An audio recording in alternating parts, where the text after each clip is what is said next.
Bon, donc je disais, une date fondamentale, c'est 1973. Alors qu'est-ce qui s'est passé? Nous passons au processus de Barcelone. Alors, allez-y. Alors oui, le processus de Barcelone. Enfin, oui, le protocole de Barcelone. Alors, qu'est-ce qui s'est passé en 73? Il y a la guerre syrio-égyptienne contre Israël.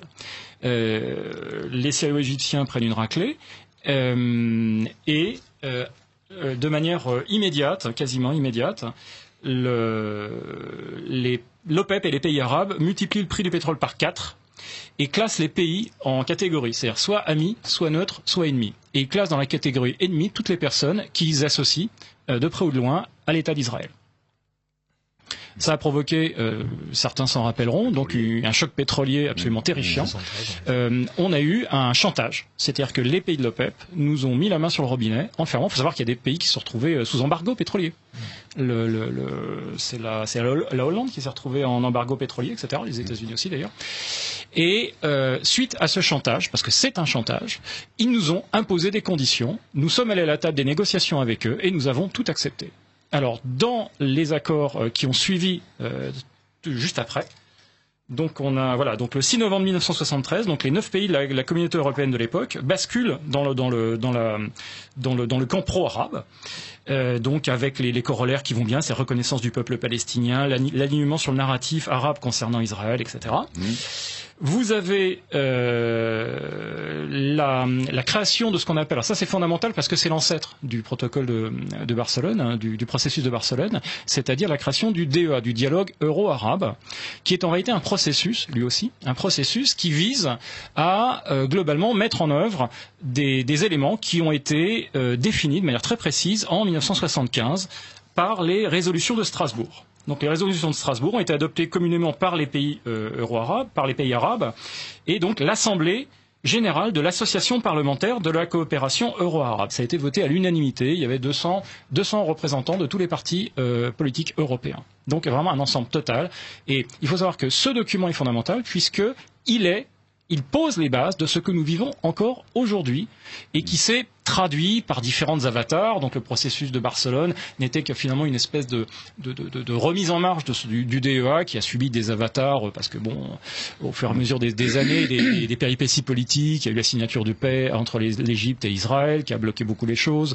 Enfin bref, il s'est passé tout un tas de choses. Mais le fait est que dans les résolutions de Strasbourg, on trouve exactement ce qui nous arrive aujourd'hui. C'est-à-dire la mise en place d'une politique de recrutement de main-d'œuvre dans le monde maghrébin. L'immigration n'est pas un fait voulu par nos élites, ça a été imposé au moment du processus. Absolument pas. Ça a été réclamé par les Européens. C'est-à-dire que ce sont les Européens. J'ai mal compris. Absolument. C'est ça qui va intéresser les gens. Voilà, donc ce sont là les Européens, en l'occurrence le nom de la personne qui a posé, c'est monsieur Tillich de Clercq, donc un Belge. Il faut savoir que les Belges sont vraiment ont été très moteurs dans cette affaire-là avec la France. Donc le Belge, le Luxembourg et la France. Donc ont mis en place un deal, un arrangement. Un arrangement. Disons, nous avons besoin de main-d'œuvre que nous allons prendre chez vous. Et là, les pays musulmans, eux, ont mis des conditions.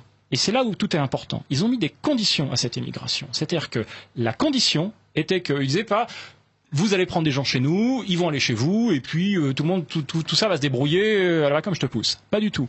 Il y a eu un souci, d'ailleurs c'est en parfaite cohérence avec la doctrine islamique. Ils disaient ces gens donc qui viennent de nos pays vont aller chez vous, ils vont s'installer chez vous, mais nous allons mettre des conditions. Ces conditions sont l'accès à l'égalité totale de traitement entre les personnes qui viennent de chez nous et vos propres citoyens, c'est-à-dire accès aux droits sociaux, accès aux droits politiques, accès à tout.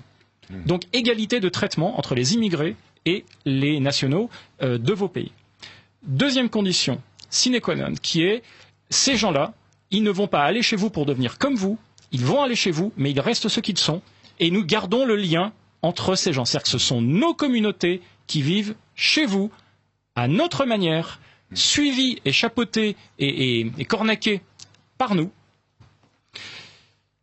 Et la troisième condition, c'était que tout ça va se passer dans des conditions qui font que vous allez devoir introduire dans vos sociétés un narratif concernant l'islam qui suit les règles suivantes. L'islam fait partie constitutive de votre culture. L'islam est... C'est du Chirac dans le texte. Oui, Chirac dans le texte, bien sûr. Mais Chirac ne fait que mettre en œuvre les accords qui ont été signés à cette époque-là. C'est une mise en application. C'est-à-dire que donc la presse doit modifier son mode de traitement de l'islam. On doit avoir un traitement positif. On doit avoir la mise en place progressive d'une synergie culturelle entre l'Occident et le monde arabe. Musulmans. Tous les instituts divers et variés. Avec la mise en place, et ça encore c'est dans les accords, avec la mise en place de centres culturels dans toutes les capitales européennes. Donc une infrastructure, nous y voilà. Donc une infrastructure de mise en place de l'arrivée culturelle, de l'accompagnement culturel des populations musulmanes qui allaient arriver chez nous et qui, dans leur perspective et dans les faits, ne devaient pas être séparés de la communauté musulmane, ne devaient pas être séparés de la capacité de pratiquer leur culte de manière parfaitement libre et de vivre selon leur culture et leurs usages culturels.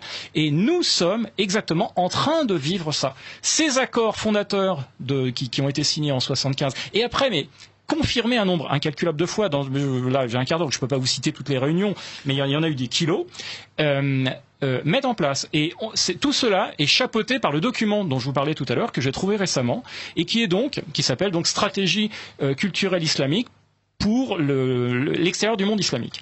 Et donc, ce document est un document que vous pouvez trouver, alors c'est un document officiel qui a été, adopté comme stratégie officielle par l'OCI. L'OCI, c'est l'Organisation de la coopération islamique. Donc c'est l'équivalent de l'ONU islamique. C'est la deuxième plus grosse organisation internationale du monde et qui regroupe tous les pays musulmans. Et donc cet organisme a son plus haut niveau décisionnel, qui est le niveau des sommets islamiques. Les sommets islamiques sont les sommets qui regroupent les chefs d'État. Donc lors du 9e sommet à Doha, en 2000, ils ont adopté ce document qui est un document stratégique, qui est donc la stratégie d'action du monde musulman chez nous. Parce qu'à l'extérieur du monde islamique, c'est chez nous. Eh bien ce document, dont j'ai fait quelques petites traductions, mais je vais vous faire un résumé parce que sinon je ne vais pas avoir le temps de le faire. Donc tout ça, ce sont les preuves que vous avez en votre possession et que tout le monde peut vérifier. Absolument sourcé. Mais complètement. Alors vous pouvez trouver ce document en téléchargement. Vous pouvez le télécharger, le lire, donc sur le site de l'ISESCO. Alors allez-y. Alors l'ISESCO, si vous considérez que ça, ISESCO, comme ça se prononce, hein, ISESCO. Donc, si vous imaginez l'OCI comme un gouvernement, eh bien, l'ISESCO, c'est le ministère de la Culture, de l'Éducation, de la Communication. Donc, c'est quand même un très, très gros morceau. Ça fait partie de l'organigramme officiel. Ils ont leur siège à Rabat, dans un très beau bâtiment. Et donc, vous allez sur le site de l'ISESCO, vous allez sur la partie en français, puisque vous avez un site en français, vous cliquez, vous cherchez le mot stratégie. Donc, vous allez à l'onglet stratégie et vous téléchargez ce document.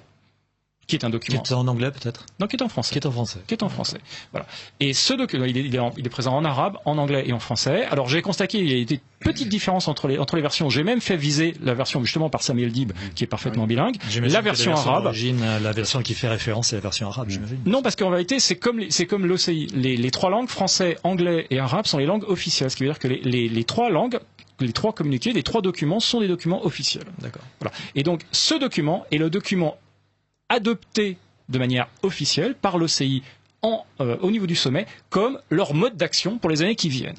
Voilà. Et ce mode d'action, je vais le résumer très rapidement, il consiste à implanter, alors j'utilise leur terme, à implanter des communautés islamiques civilisationnellement différentes de l'Occident, qui fonctionnent selon les règles de la charia et qui ont pour vocation de prendre les postes clés au niveau politique, économique et communicationnel dans les pays hôtes. Nous sommes les pays hôtes. Voilà. Il faut savoir que l'implémentation, la mise en œuvre de cette stratégie, c'est précisé encore une fois dans le document, s'appuie sur les centres culturels, les mosquées, les écoles islamiques. Et qui sont pour l'instant marginales, ces écoles islamiques, mais qui sont, attendez, pas du tout marginales. À chaque fois que vous avez une mosquée, l'étape d'après, c'est l'école islamique. Qui est à côté, qui vient après. Et d'ailleurs, dans toutes les mosquées, vous avez des salles de classe. Oh, tiens, c'est bizarre, parce qu'il n'y aurait pas un rapport avec une sorte de processus éducatif parallèle. Encore une fois, processus éducatif parallèle mentionné dans le document. Alors, il faut savoir que ce document est donc un document officiel qui a été mis en place, alors pas par quelques excités dans le fin fond d'un pays arabe. Avant la mise en place de ce processus a nécessité pendant 9 ans, ils ont sillonné toute la France. Ils le mentionnent d'ailleurs dans le prologue de ce document. Comment est-ce qu'on en est arrivé là? Eh bien, ce sont les organisations européennes qui ont participé à l'élaboration de ce plan. C'est-à-dire que des gens qui sont chez nous. Mais le serpent qu'on a nourri, c'est-à-dire que on a réchauffé en notre sein des serpents, c'est-à-dire qu'on a financé, la plupart des fois, il faut savoir que les centres culturels en Europe sont financés par les États, sont financés par le contribuable. Et ce sont ces gens-là, parce qu'il n'est pas dit des centres culturels, ni des organisations islamiques. Donc eux, ils ont fait la concertation avec les chefs des centres culturels de toute l'Europe et des organisations islamiques de toute l'Europe. Ce qui veut dire que des gens comme par exemple M. Boubaker, etc., sont compris dans les organisations islamiques. Donc les organisations islamiques européennes, alors avec les guillemets bien sûr, ont réclamé à l'OCI parce qu'ils constataient qu'il y avait des signes d'assimilation des enfants musulmans dans les sociétés occidentales. Eh bien, ils ont mis en place un système qui vise à immuniser, j'utilise leurs mots, à immuniser les enfants contre l'invasion culturelle. J'utilise leurs mots. Un enfant musulman qui va dans une école occidentale est considéré comme subissant une aliénation et une invasion culturelle. Donc comme en danger. Il est en danger, bien sûr. Il est en danger de sortir de l'islam et de s'assimiler à la culture européenne, ce qui est considéré comme quelque chose d'abominable. Alors, il faut bien voir que cette stratégie aujourd'hui, c'est ce qui se passe chez nous. Aujourd'hui, quand nous avons un centre culturel qui se crée, une mosquée qui s'appuie toujours sur un centre culturel, ils mettent en œuvre la politique de l'OCI. Alors, cerise sur le gâteau, puisque je vois que j'arrive, j'ai dépassé 15, cerise sur le gâteau, il faut savoir que un des objectifs fondamentaux, précisés comme absolument fondamentaux et nécessaires, obligatoires, c'est l'enseignement de l'arabe aux populations occidentales. Bien sûr. Ce qui veut dire que nous avons, à l'heure actuelle, une ministre qui benoîtement nous explique qu'il faut qui aujourd'hui agit objectivement, dans le cadre de sa fonction ministérielle comme un agent de l'OCI et comme un agent de mise en place de cette stratégie culturelle avec les guillemets. Voilà. Donc et on nous parle donc dans le document anglais, il y a un mot qui est très intéressant, c'est qu'à un moment on parle de settlement, c'est-à-dire que les en français. Settlement, c'est un double sens. Ça veut dire implantation, mais ça veut aussi dire colonie. Colonisation, d'accord, oui, c'est ça. Voilà. Et le terme en anglais aussi, le document anglais est très intéressant parce qu'il mentionne explicitement comme traduction de l'Oumma. Donc l'Oumma, traditionnellement, on nous explique que c'est la communauté des croyants. Voilà. Eh bien, eux, ils emploient le terme. Voilà, eux, ils emploient le terme de nation islamique. Alors, il faut savoir que l'ISESCO, c'est un avatar des frères musulmans. Très bien. Eh bien, écoutez, donc. Alors, ce document est une bombe politique. Oui, j'imagine. Moi, personnellement, je pense qu'il y a certaines époques dans l'histoire de France où on aurait convoqué les ambassadeurs, mis ce document sur la table et on aurait dit qu'est-ce que c'est que ça? Oui, mais... Qu'est-ce que c'est que ça? Vous avez l'intention d'appliquer ça chez nous? Et on aurait expulsé ces gens. Oui, mais il se trouve que les gens qui sont au gouvernement ne sont peut-être pas tout à fait étrangers à ce...